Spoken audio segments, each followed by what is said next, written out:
92.7 big FM से मैं हूं आरजे धीर। ज्योति टीएमटी प्रेजेंस भरोसे का सफर। हम पहुंचे हैं बठिंडा और जेपी आर्किटेक्ट्स।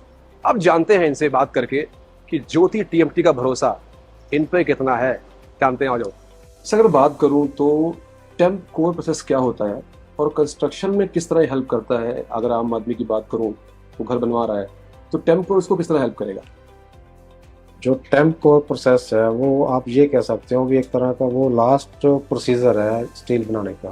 क्योंकि जैसे वो पूरी फर्नेस से पूरी हीट पे वो सरिया निकल के आता है, जो उसमें बेसिकली क्या आता है, वो आपका जो स्टील है, आयरन है, वो लिक्विड फॉर्म में आ रहा है। लेकिन उसको हमने एक थोड़ा सा हार्ड भी करना, तो उस हार्ड प्रोसेस को करने के लिए जब वो उसके एंड प्रोसीजर में उसको पानी, आप देसी भाषा में ये कह लो, एक पानी के सिस्टम से निकाला जाता है उसको। तो उससे क्या होता है, उसकी जो अपर लेयर है वो हार्ड हो जाती है, जो इंटरनल लेयर होती है स्टील की वो थोड़ी सॉफ्ट रहती है। जो सही प्रोसेस ये रहता है किसी भी बार को, स्टील बार को बनाने का, उसमें कंस्ट्रक्शन में फ़ायदा क्या होता है उसका, क्योंकि हमें कई तरह के मोल्ड, हमने आर्किटेक्चरल एस्थेटिक व्यू टाइप भी बनाने होते हैं। जैसे सरिये को कितने हमने 90 डिग्री पे बेंड करना है, किसी को 45 पे बेंड करना है, जहाँ हमने इसको पूरा सर्कुलर पे स्टील को बेंड करना है। तो उससे का मीनिंग ये है अभी उसकी जो डक्टिलिटी है, या उसकी जो इलास्टिसिटी है, वो उससे इस प्रोसेस से वो बढ़ जाती है, जो थर्मोकोल प्रोसेस है। क्यों, कहीं ऐसा ना होना चाहिए भी हम उसको 90 डिग्री पे बेंड कर रहे हैं और सरिया आपका टूट गया, तो फिर तो वो स्टील किसी काम का ही नहीं है। तो हम जिस भी मोल्ड में, जिस भी शेप में हम उसको चाहते हैं, वो मोल्ड उसी शेप में हो जाए।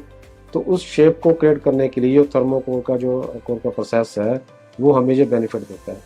तो कंस्ट्रक्शन में भी इसका बेनिफिट हो गया हमें, क्योंकि कंस्ट्रक्शन में अलग अलग तरह के लोड पड़ते हैं। कुछ जैसे डेड लोड होता है, कुछ विंड लोड भी आ जाता है, मतलब कंटिन्यू लोड चलते रहते हैं बिल्डिंग में। तो उस हिसाब से जो हमें इस तरह की जो इलास्टिसिटी है, उसकी जो डक्टिलिटी है, उसकी स्ट्रेंथ हमारे जो इस सिस्टम से बनती है, वो स्ट्रेंथ बहुत ज़रूरी है स्टील के लिए, किसी भी स्टील के लिए।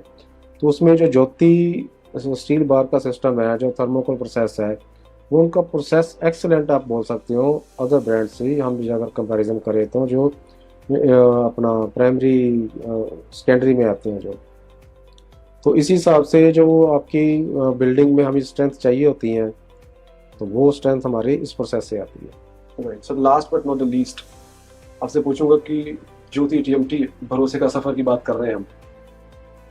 एज अ इंजीनियर आपको क्या लगता है कि ज्योति टीएमटी का भरोसा कितना बढ़ा है लोगों को, और लोगों के दिल में कितना इसका भरोसा है अभी। देखो, ये बहुत इम्पोर्टेंट क्वेश्चन है आपका जी, क्योंकि कोई भी क्लाइंट है, उसकी जो डिज़ाइनिंग हम करते हैं, उसकी बिल्डिंग की डिज़ाइन करते हैं, उसको हम पूरा प्लान आउट करते हैं, तो हमारी वहाँ पे एक रिस्पॉन्सिबिलिटी फिक्स हो जाती है।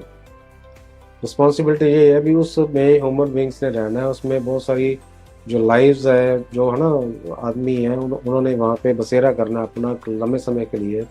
तो बिल्डिंग की सेफ्टी के लिए भी एज एन इंजीनियर या एज एन आर्किटेक्ट किसी को भी जो मटेरियल चूज़ करना होता है, तो उस पर हमें बहुत स्पेसिफिकेशन उसकी चेक करनी पड़ती है, बहुत ध्यान देना पड़ता है कौन सा मटेरियल अच्छा है। जो ही नहीं भी कोई भी XYZ आ गया और हम उसको रिकमेंड कर दें। तो जहाँ पे हम ज्योति की अगर बात करें तो ज्योति एक रिकमेंडेड प्रोडक्ट है, इसमें आप पूरा भरोसा कर सकते हो, इसमें कोई दो राय नहीं है। और बड़े समय से इसका जो मार्केट में यूज़ हो रहा है, हम भी यूज़ कर रहे हैं, तो उसको आप बेफिक्र होके जो ज्योति ब्रांड को आप यूज़ कर सकते हो अपने बिल्डिंग के लिए, अपने बिल्डिंग के भरोसे के लिए। बिल्कुल, मतलब चुनो वही जो हो सही। ज्योति कहता भी है, ज्योति टीएमटी कहता भी है। और सर आपने इतनी बात बताई, जो चीज़ें गहराई की बातें थी, जो लोगों को खासकर नहीं पता होती, आपने बताई। मुझे भी लगी पता, उम्मीद है जो सुन रहे हैं उनको भी पता लगी होगी और बहुत बेनिफिशियल उनकी लिए होगी। Thanks for it. Thank you sir, thank you sir.